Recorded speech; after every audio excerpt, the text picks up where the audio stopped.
છો મિત્રો, હું છું મેયર મયુર ને હું તમારું સ્વાગત કરું છું મારી યુટ્યુબ ચેનલ ઓપ્શન બાયરમાં, જેમાં હું તમને સમજાવીશ કે 24 સપ્ટેમ્બર ને મંગળવારે બેંક નિફ્ટીમાં કઈ રીતે કામ કરી શકાય અને બેંક નિફ્ટી કઈ તરફ જઈ શકે છે. તો તમે જોઈ શકો છો તમારી સામે ઓપન છે બેંક નિફ્ટીનો ચાર્ટ, જેમાં બેંક નિફ્ટીનો લો છે 53,741 અને હાઈ છે 54,199. 54,199નો હાઈ છે અને 53,741નો લો છે. તમે જોઈ શકો છો. તો ચાલો આપણે જોઈએ કે આપણે આવતીકાલે મંગળવારે કેવી રીતે કામ કરીશું. તો તમે જોઈ શકો છો તમારી સામે ઓપન છે બેંક નિફ્ટીનો ચાર્ટ, જેમાં તમને બે ઝોન બધા દેખાતા હશે. ગ્રીન ઝોન છે અને એક રેડ ઝોન છે. તો આ ઝોનનું શું કામ છે? તો કે એ ઝોન એક બાઇંગ ઝોન છે અને એક સેલિંગ ઝોન છે. જે રેડ છે એ સેલિંગ ઝોન છે અને જે ગ્રીન છે એ બાઇંગ ઝોન છે. બાઇંગ ઝોન એટલે કે આ જગ્યાએ જ્યારે પણ બેંક નિફ્ટી આવશે ત્યારે ત્યાંથી બાઇંગ આવશે, એટલે કોલ સાઇડ બેંક નિફ્ટી જઈ શકે છે. અને આ લેવલે જ્યારે પણ બેંક નિફ્ટી આવશે ત્યારે ત્યાંથી સેલિંગ આવી શકે છે. બરાબર છે. તો ચાલો આપણે જોઈએ કે કેવી રીતે કામ કરી શકાય છે. તો તમે જોઈ શકો છો, જેમ કે આપણે આજનું ક્લોઝિંગ આવેલું છે 54,076. બરાબર છે. જો બેંક નિફ્ટી ફ્લેટ ઓપન થાય છે 54,076. બરાબર છે. તો આપણે વાટ જોશું કે બેંક નિફ્ટી 54,199 આવી જાય અને ત્યાંથી રિવર્સ થઈ જાય અને 54,041નું જે લેવલ છે એ લેવલને બ્રેકડાઉન કરે. બરાબર છે. આ લેવલના ઉપર જાય અને ત્યાંથી બ્રેકડાઉન કરે. તો આપણે પુટ સાઇડ ટ્રેડ પ્લાન કરીશું ક્યાં સુધી? 53,827 સુધી. પણ જો બેંક નિફ્ટી અહીંથી રિવર્સ નથી થતી, બરાબર છે, 54,199થી રિવર્સ નથી થતી અને બ્રેકઆઉટ કરે છે, ઉપરની સાઈડ બ્રેકઆઉટ કરે છે, તો આપણે કોલ સાઇડ ટ્રેડ પ્લાન કરશું, જેનો પહેલો ટાર્ગેટ હશે 54,270 અને બીજો ટાર્ગેટ હશે 54,300નો. 54,300નો તમે જોઈ શકો છો. પહેલો ટાર્ગેટ રહેશે 270, 54,270 અને બીજો ટાર્ગેટ રહેશે 54,300. આ થઈ ગયું આપણું ફ્લેટ ઓપનિંગ. હવે ગેપ ડાઉનમાં કેવી રીતે કામ કરશું તો આપણે એ પણ જોઈએ. ગેપ ડાઉનમાં માનો કે બેંક નિફ્ટી આ કોઈ રેન્જમાં ઓપન થઈ જાય છે, બરાબર છે, તો આપણે શું કરશું? તો આપણે કામ નહીં કરીએ, તો આપણે વાટ જોઈશું કે બેંક નિફ્ટી એના બાઇંગ ઝોન પાસે આવી જાય અથવા સેલિંગ ઝોન પાસે આવી જાય. કારણ કે બેંક નિફ્ટી કોઈ પણ જગ્યાએ બાઇંગ ઝોન અને સેલિંગ ઝોનની વચ્ચે રહેશે, તો બંને સાઈડથી પ્રેશર રહેશે, એટલે બેંક નિફ્ટી સાઇડવેજ રહેવાના ચાન્સ વધારે રહેશે. સાઇડવેજ રહેશે પછી કોઈ પણ એક બાજુ મૂવમેન્ટ આપી શકે છે. બરાબર છે. તો આપણે વાટ જોશું કે જો નીચેની સાઈડ આવી જાય, બાઇંગ ઝોન પાસે આવી જાય, માનો કે અહીંયા બેંક નિફ્ટી ઓપન થાય છે, બરાબર છે, તો અહીંયા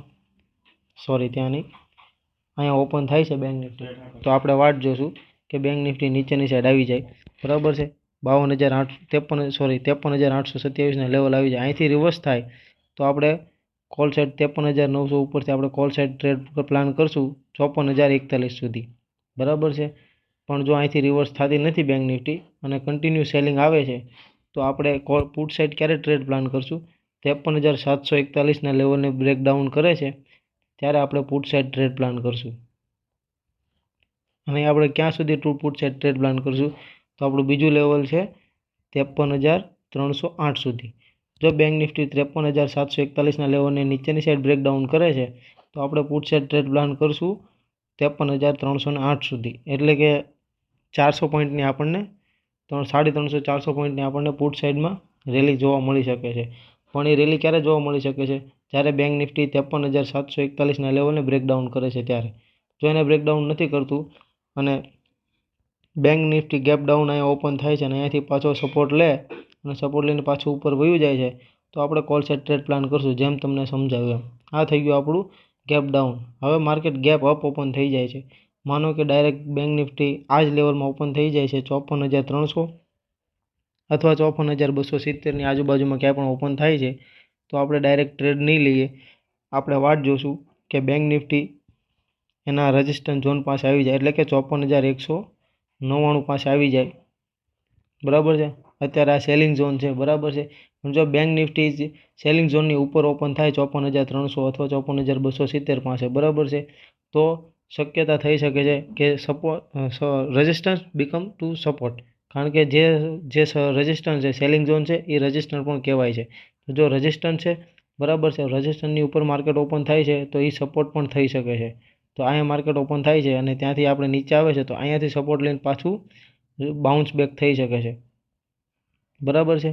તો આપણે આવી રીતે આપણે કોલ સાઇડમાં ટ્રેડ કરશું. જો અહીંયા ગેપ અપ ઓપન થાય છે ને ત્યાંથી નીચે આવે બરાબર છે 54,199ના લેવલે, અને 54,199થી પાછું માર્કેટ રિવર્સ થાય છે, આપણને કોઈ પણ એવી રિવર્સલ પેટર્ન દેખાશે તો આપણે કોલ સાઇડ ટ્રેડ પ્લાન કરશું. અને એ ટ્રેડ પ્લાન આપણે ક્યાં સુધી કરશું કે બેંક નિફ્ટીનો જે મંગળવારનો હાઈ હશે ત્યાં સુધી આપણે ટ્રેડ પ્લાન કરશું, મંગળવારના હાઈ સુધી. આ થઈ ગયું આપણું ગેપ અપ.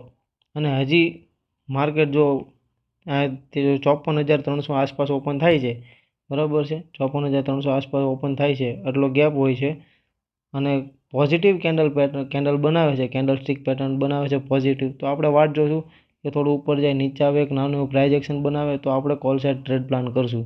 હજી પણ ઉપર જવાનું, કારણ કે બેંક નિફ્ટી ઘણા દિવસોથી કન્ટિન્યુ ઉપર જ જાય છે બરાબર છે. તમે જોઈ શકો છો, હું તમને 1 ડેની ટાઈમ ફ્રેમ ઉપર લઈ જઈશ ને તો તમને વધારે સમજમાં ખ્યાલ આવશે.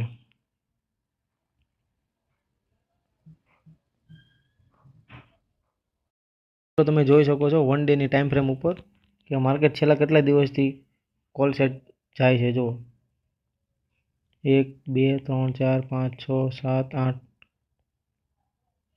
9 10 11 12 છેલ્લા 12-13 દિવસથી બેંક નિફ્ટી કન્ટિન્યુ ઉપર જ જાય છે બરાબર છે. પ્રોફિટ બુકિંગ આવી છે પણ એ શરૂઆતના દિવસોમાં આવી છે, પણ છેલ્લા 4 દિવસોમાં પ્રોફિટ બુકિંગ આવી નથી. તમે જોઈ શકો છો 1 2 3 ને 4 દિવસોમાં પ્રોફિટ બુકિંગ આવી નથી. તો એનો ચાન્સ એ પણ છે કે પ્રોફિટ બુકિંગ આવી શકે એમ છે. આજે પ્રોફિટ બુકિંગ આવવાના ચાન્સ હતા પણ બેંક નિફ્ટી ગેપ ડાઉન જ ઓપન થઈ છે બરાબર છે, અને બહુ જ સ્લો સવારમાં મુવમેન્ટ હતું, તો ધીરે ધીરે મુવમેન્ટ આપી. જ્યારે ફાસ્ટ મુવમેન્ટ ક્યારે આવી છે કે 54,000નું જે લેવલ હતું આપણું સાયકોલોજીકલ લેવલ બરાબર છે, એ લેવલને બ્રેકઆઉટ કર્યું પછી જ તે બેંક નિફ્ટીએ સારી મુવમેન્ટ આપી છે. બાકી ત્યાં સુધી બેંક નિફ્ટીમાં બહુ જ સ્લો મુવમેન્ટ હતી અને પ્રીમિયમ પણ બહુ જલ્દી ખાવાતું હતું. તમે જો હવે 1 અવરની ટાઈમ ફ્રેમ ઉપર હું તમને લઈ જાઉં છું તો તમે જોઈ શકો છો, જો એક જ સપોર્ટ લીધો છે 1 અવરની ટાઈમ ફ્રેમ ઉપર, જો બરાબર છે. 5 મિનિટની ટાઈમ ફ્રેમ ઉપર જોઈએ તો તમે જોઈ શકો છો કે એક ટ્રેન્ડ લાઇનને ફોલો કરતું હોય એવું તમને લાગતું હશે. જો આપણે ટ્રેન્ડ લાઇનને 1 વાર 2 વાર 3 વાર અને અહીંયા સહેજ એવું બ્રેકડાઉન પણ આવી ગયું છે બરાબર છે. જો બેંક નિફ્ટી, મેં તમને કીધું એમ, જો બેંક નિફ્ટી ગેપ ડાઉન ખુલે છે અથવા જ્યાં ક્લોઝ થયું છે ત્યાં જ ઓપન થઈ જાય છે અને આ લેવલની નીચે આવે છે, એક નાનું પ્રાઇઝ એક્શન બનાવે છે, તો આપણે પુટ સાઇડ ટ્રેડ પ્લાન કરશું. વધારે શક્યતા તો એવી જ છે, પણ જો ગેપ અપ ખુલી જાય છે તો સિનારીઓ અલગ થાય છે, ગેપ ડાઉન ખુલે છે તો પણ સિનારીઓ અલગ થાય છે, અને જો ફ્લેટ ઓપનિંગ થાય છે તો પણ અલગ સિનારીઓ થઈ શકે છે. તો મેં તમને ત્રણેય વસ્તુ સમજાવી દીધી છે બરાબર છે. જો તમને મારો વિડીયો પસંદ આવે તો લાઈક કરો, કોમેન્ટ કરો, સબસ્ક્રાઈબ કરો, અને તમારા જે કોઈ પણ મિત્ર હોય શેર બજારમાં, જે કોઈ તમારા ફ્રેન્ડને સ્ટોક માર્કેટમાં અથવા શેર બજારમાં ઇન્ટરેસ્ટ હોય તો તેની સાથે તમે મારો વિડીયો શેર કરી શકો છો. Thank you.